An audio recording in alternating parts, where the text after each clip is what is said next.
안녕하십니까. 거꾸로 투자하는 쇼킹 부동산입니다. 아쉬운 결과가 나왔습니다. 시작해보겠습니다. 자, 앞으로 나올 소비자 물가 지수는 의미가 남다르다고 강조를 드렸습니다. 왜? 기준금리를 결정하는 요소가 있잖아요. 미국 같은 경우는 물가와 고용지표를 봅니다. 특히 고용지표에 많은 포커스가 맞춰져 있죠. 대한민국 같은 경우는 성장률과 물가를 동시에 봅니다. 성장률이 3% 전후가 달성되면서 소비자 물가 상승률 2%가 전후가 되면 금리 인상을 고려를 하죠.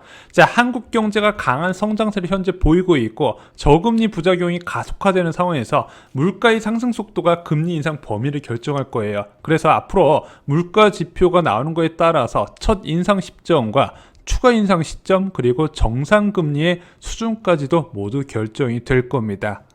자, 한국은 4월 말부터 금리 인상 조건을 충족한 지표가 발표됐습니다. 아까 말씀드렸죠. 성장률이 3% 내외가 나와야 되고 소비자 물가 상승률이 2% 전후가 되어야 두 개가 동시에 충족되면 금리 인상을 검토하기 시작한다 말씀드렸는데 4월 27일과 5월 4일 날 이 두 개 지표가 동시에 발표되니까 이주환은행 총재가 5월 금통위에서 바로 연내 금리 인상 가능성을 바로 언급을 해버립니다. 자, 그런데 지표 충족했다고 바로 금리 인상을 올린 게 아니라 이 지표가 얼마나 장기간 지속되느냐를 보고 이 지표의 지속성에 따라서 금리 인상 여부가 결정이 되거든요. 그래서 오늘 발표됐던 6월 CPI 지수는 아무래도 이 지속에 대한 흐름을 볼 수 있는 중요한 자료였다는 겁니다. 자, 저희가 지난 시간에 말씀드렸던 연내 금리 인상 시나리오는 두 가지예요. 올해 한 차례 올릴 것이냐, 두 차례 올릴 것이냐. 근데 부동산 시장에서는 한 번 금리 인상하고 그 다음 금리 인상 텀이 짧아야 된다 말씀드렸잖아요. 그리고 두 번째 금리 인상 이후에 추가 금리 인상 가능성을 언급하게 된다면 부동산 시장도 더 이상 이제 계속해서 신고가 행진을 멈추게 될 것이다. 여러분께 말씀을 드렸습니다. 자, 그런데 한 차례든 두 차례든 어떤 것이 결정한다? 6월과 7월의 소비자 물가가 결정할 가능성이 크다 말씀드렸는데 6월 소비자 물가 지수가 오늘 발표가 된 겁니다.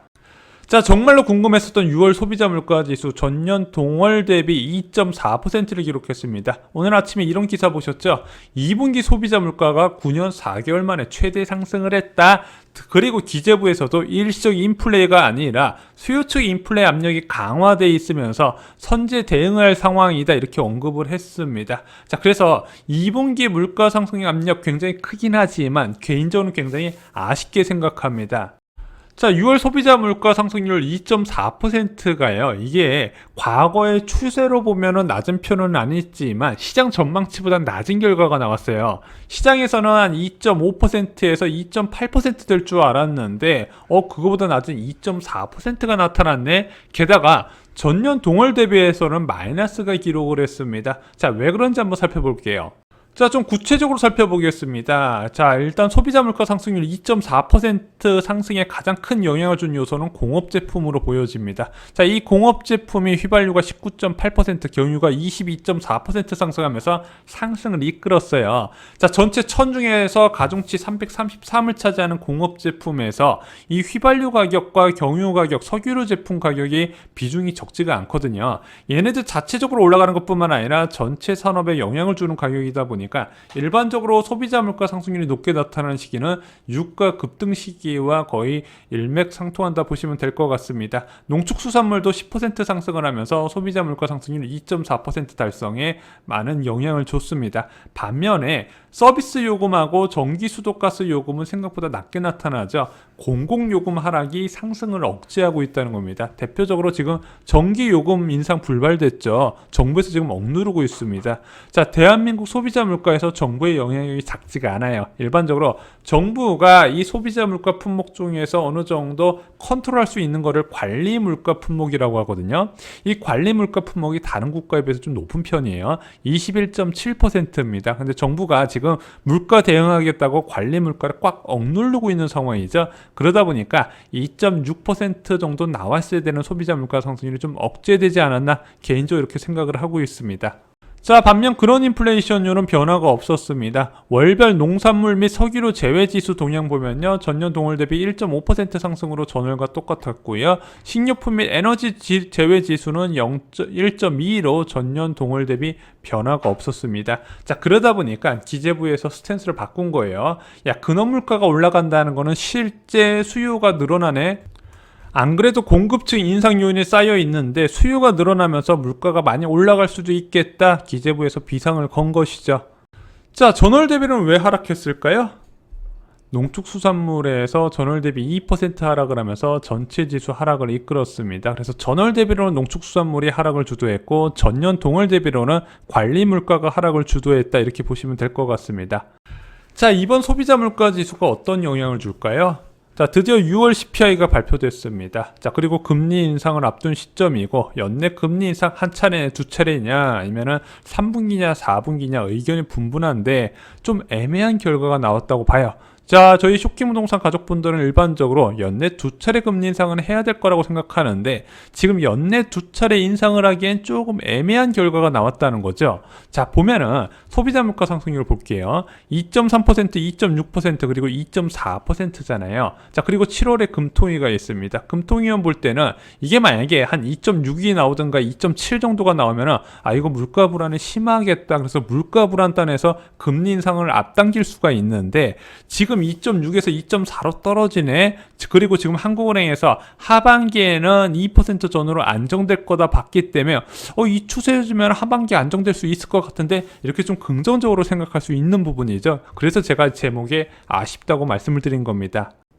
자, 이제부터 3분기로 넘어가게 됩니다. 7월이 됐죠. 자, 한국은행에서는 올 하반기에 2.0% 전후가 나타날 것으로 봤습니다. 그리고 내년에는 1.4%로 저물가가 될 거라고 봤어요. 그리고 한국은행에서는 2.0% 전후가 되고 내년에 하락하기 때문에 인플레이션 우려가 없다고 기재부하고 함께 같이 꾀꼬리처럼 이야기를 했었는데 그럼 하반기에 2.0%를 넘으면 구조적 인플레로 판단하겠네. 그래서 7월 소비자 물가 지수가 중요한 겁니다. 자, 현재 3분기 물가 상방 요소는 당연히 유가입니다. 아까도 말씀드렸지만 공산품 비중이 크고 공산품에서도 이 변동폭과 적지 않은 비중을 차지하는 석유류 제품 가격이 크나큰 영향을 주게 됐는데 지금 6월 달에 석유류 가격이 많이 올라갔죠. 그런데 7월에는 더 올라갈 것 같아요. 국제 유가가 쉼없이 올라가고 있습니다. 벌써 WTI나 브렌트유 70달러대 중반까지 찍었어요. 한국은행에서 물가 전망했을 때 올해는 한 60달러 중반까지 봤었고요. 내년에는 60달러 초반을 봤는데 올해 70달러가 아니라 80달러 가고 내년에 90달러, 100달러까지 전망이 이야기가 나오고 있습니다. 유가 상승 흐름이 지속되는 한 저물가는 없고요. 금리 인상이 지속될 가능성이 있다는 부분 꼭 염두를 해두시기 바랍니다. 자, 반면에 하방 요인도 좀 있습니다. 바로 코로나19 재확산에 따른 소비 제약. 오늘 확진자 수가 826명이 돼요. 와, 이거 진짜 안 줄어들어요. 그래서 저는 개인적으로 좀 계절적 요인으로 날씨가 따뜻해지니까 좀 확진자 수가 줄어들 것 같았는데 아무래도 작년 7월과 8월과 지금 사람들이 생각하는 경각심도 좀 많이 달라진 것 같아요. 아무래도 좀 많이 방심을 하는 상황이죠. 옛날에 이맘때 보면 백화점이나 쇼핑몰도 텅텅 비어나갔지만 지금은 그런 상황은 아니잖아요. 그러다 보니까 좀 강력한 변이 바이러스도 나온 상황에서 당분간 코로나19는 소비에 제약을 주는 부분이 되지 않을까 생각을 하고 있습니다. 그럼에도 불구하고 개인적인 판단으로는 3분기 물가는 2%보다 높게 될 것이고 금리 인상을 아무래도 지속적으로 할 수 있게 뒷받침하지 않을까 이렇게 결론을 내드릴 수 있을 것 같습니다. 이상으로 쇼킹무조사 마칩니다. 좋아요, 구독, 공유 꼭 부탁드립니다. 감사합니다.